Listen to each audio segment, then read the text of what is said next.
un seul imam. On n'a pas deux imams. On peut avoir 100 prophètes, mais on ne peut pas avoir 100 imams. Ça veut dire, à l'époque d'Ibrahim, il y avait Ibrahim, quand il est devenu imam, c'était lui le imam, et pas quelqu'un d'autre. Mais on peut avoir plusieurs prophètes en même période, comme Ibrahim et Lut, alayhi salam, et des autres prophètes qui vivaient dans la même époque. N'est-ce pas? Vous connaissez ces histoires. Ibrahim et son cousin Lut, et aussi des autres prophètes, comme Yahya, et Zachariah, et Isa, alayhi salam. Tous ces prophètes étaient dans la même période. Ils étaient des prophètes.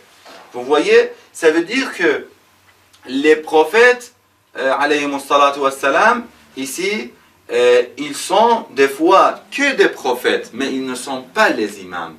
Parce que les imams, on a dit, il y a des rôles importants de l'imam.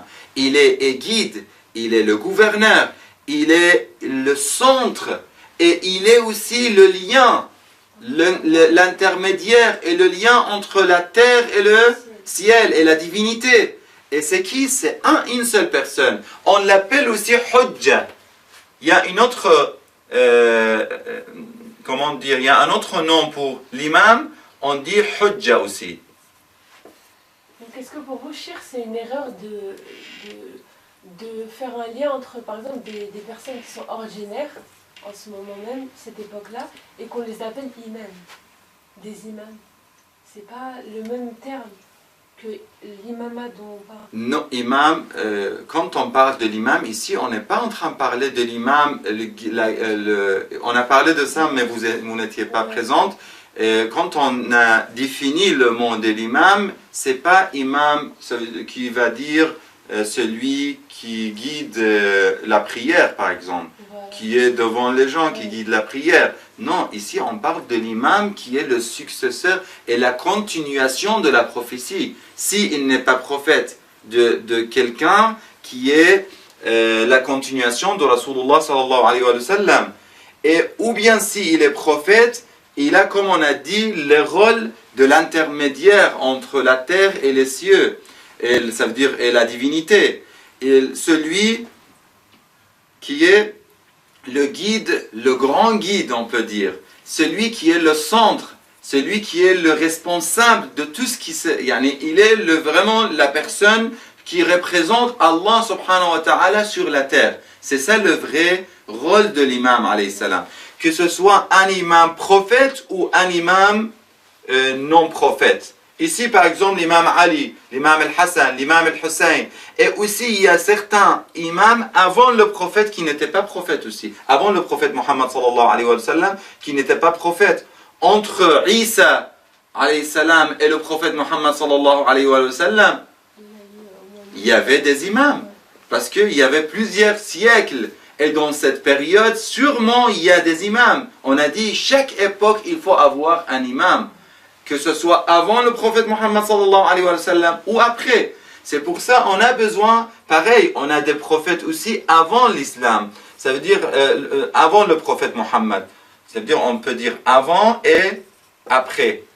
Il y a des imams avant et après. Depuis Adam alayhi salam jusqu'à la fin du monde. Il faut avoir toujours des imams. Parce que on a dit man mata wa lam ya'rif imam zamanihi mata mitatan jahiliya. On a un hadith très connu. Celui qui meurt sans connaître l'imam de son époque, de son temps, il meurt ignorant, mécréant, que ce soit avant ou après. Chaque époque, on doit connaître notre imam. Même Imam Sadiq alayhi salatu wassalam, il dit par rapport à qui? Par rapport à Luqman al-Hakim. Il dit pourquoi on a appelé Luqman Hakim? La première sagesse de Luqman de connaître son imam. Il a dit parce que Luqman, il a connu l'imam de son temps. Luqman, que ce soit un prophète ou... Parce qu'il y a certains qui disent Luqman était un prophète, certains d'autres ils disent non.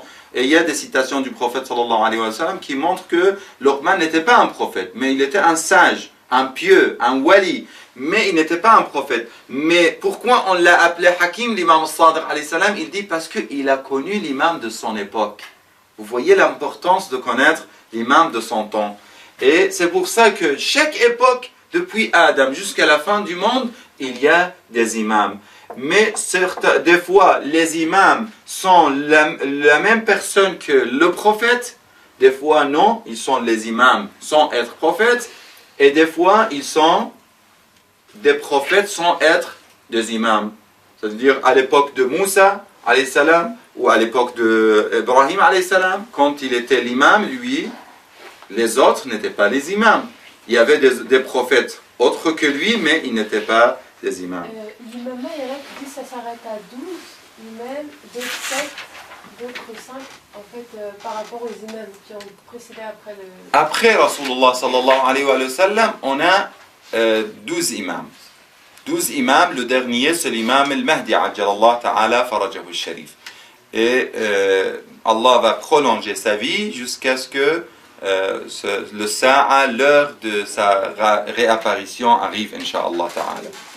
Ici, on voit que, quand on a vu que la question de l'imama, c'est la question très liée à la prophétie. Et quand on va, si on va commencer à réfléchir comment prouver qu'on a besoin d'un prophète, les mêmes arguments seront utiles et vont nous aider. Ils vont nous aider pour aussi prouver la question de l'imam. C'est les mêmes, parce que c'est le même rôle. Il n'y a aucune différence entre le rôle de l'imam et le rôle du prophète, sauf, on a dit, un seul rôle qui est le messager et celui qui transmet le message. Je pense que, Inch'Allah, c'est clair jusque-là, n'est-ce pas? Inch'Allah. Mais pour donner l'exemple, pour réfléchir et prendre un peu l'exemple de ce que j'ai dit comme Hayy ibn Yaqdan, mais avec des petites modifications. La personne, en imaginant une personne dans une île, qui n'a pas vu ni des livres, ni des prophètes, ni des professeurs, ni rien. On dit normalement que cette personne, dans son cœur, il a le fitra. On l'appelle fitra. Fitratullah allati fatara an-nasa alayha. C'est la nature première. Il y a des questions, on dit inné, n'est-ce pas? Vous connaissez ça. Et ce fitra, cette nature que Allah subhanahu wa ta'ala a expliqué, a donné dans le Coran. Allah, il a parlé de cette nature première dans le Coran. Cette fitra, on voit dans le hadith de Ahl al-Bayt alayhi salam, on insiste sur l'importance de ce fitra. Et l'imam Ali alayhi salam, il dit, le rôle des prophètes, c'est de sortir cette fitra, de montrer cette fitra, si la samahallah, cette nature était abîmée à cause de l'environnement, le prophète vient pour laver et pour purifier la personne, pour rappeler la personne d'Allah subhanahu wa ta'ala et de cette nature, n'est-ce pas? C'est pour ça que même si une personne reste dans une île, il peut seul savoir que j'ai besoin d'Allah subhanahu wa ta'ala. Il peut sentir à son intérieur, dans sa nature première, il peut sentir la présence et l'existence, on peut dire, d'Allah subhanahu wa ta'ala. N'est-ce pas? Exactement. Et l'existence d'Allah, déjà, c'est dans le cœur de cette personne, dans cette île. Il y a une autre chose aussi. Après, il va commencer à penser, Allah, comment il est? Il va commencer à connaître aussi les attributs d'Allah subhanahu wa ta'ala. Selon ce qu'il trouve dans son intérieur ou ce qu'il trouve dans la création d'Allah subhanahu wa ta'ala à l'extérieur. C'est pour ça que le Coran dit Sanurihim ayatina fil afaq wa fi anfusihim. On va leur montrer nos signes dans les horizons et dans leur intérieur. Wa fi anfusihim. C'est-à-dire, il peut commencer à réfléchir. Il peut commencer à savoir et à connaître, on peut dire, Allah subhanahu wa ta'ala avec la raison. Et c'est ça l'aql, le rôle de aql. L'aql, la raison qui va aider cette nature première. Mais après, il va dire que, ok, maintenant, pour être proche d'Allah, qu'est-ce que je dois faire? comment je dois me rapprocher d'Allah, comment arriver à la proximité d'Allah subhanahu wa ta'ala. Ça, c'est des questions. C'est-à-dire, quand il a découvert l'existence de Dieu, l'existence d'une puissance énorme, l'existence d'une puissance absolue, ça veut dire, on va pas dire être, mais de quelqu'un qui est la base ou la source de la création. Comment il va se rapprocher de Dieu? Il va commencer à réfléchir à ça. Comme on a dit, c'est inné. C'est inné. Il va commencer à... Mais après, il va dire, mais la meilleure méthode pour se rapprocher, c'est quoi? Communiquer avec lui. Communiquer avec lui, exactement. Ça commence l'adoration. Mais comment adorer avec une méthode, ça veut dire la meilleure méthode? Il va commencer à dire que comment je dois communiquer avec lui. Comment je dois savoir qu'est-ce que je dois faire. Ou bien il va arriver, certains, ils arrivent à un point que pour eux-mêmes, il y a des inspirations. Ça veut dire qu'ils sont inspirés. Dieu va leur dire quelque chose. Parce qu'ils sont très pieux. Ils ont vraiment purifié leurs âmes. Ils ont vraiment travaillé sur leurs intérieurs et sur leur esprit. Vous voyez, ou on peut dire leurs âmes. Mais après, ils vont dire que mais on a besoin vraiment de communiquer plus, de savoir comment je dois prier, comment je dois adorer, c'est quoi Dieu, qu'est-ce qu'il demande de moi? Les commandements de Dieu, ce sont quoi? C'est ici qu'on va dire qu'on a besoin. Déjà, on était dans l'inicité. Maintenant, on vient sur la question de la prophétie. Il va dire, j'ai besoin de quelqu'un qui va m'amener des commandements, qu'il va me porter et me transmettre des commandements de Dieu. Ceux qui ont dévoyé. Ça, c'est, il va voir que ça veut dire, j'ai besoin, enfin, il va dire, j'ai besoin d'un prophète.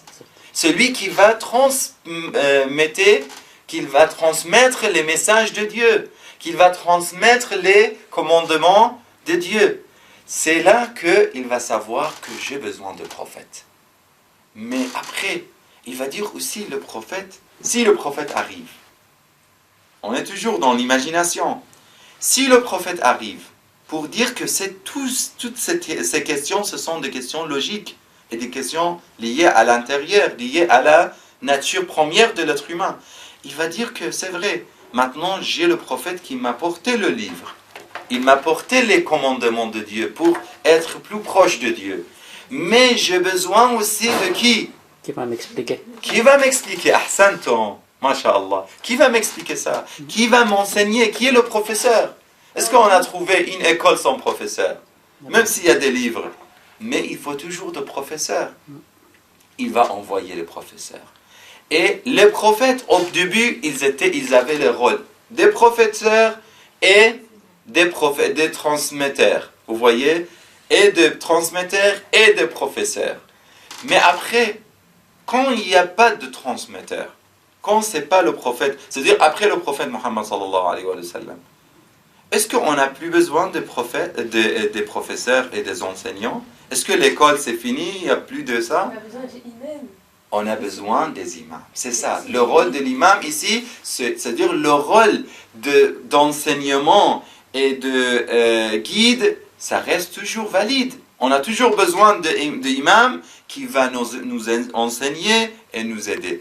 Bien sûr, il y a des questions qui vont se poser. Peut-être après on dit à cette époque, dans l'imam, le Mahdi alayhi salatu wassalam, ajallah ta'ala farajul sharif, il n'est pas parmi nous.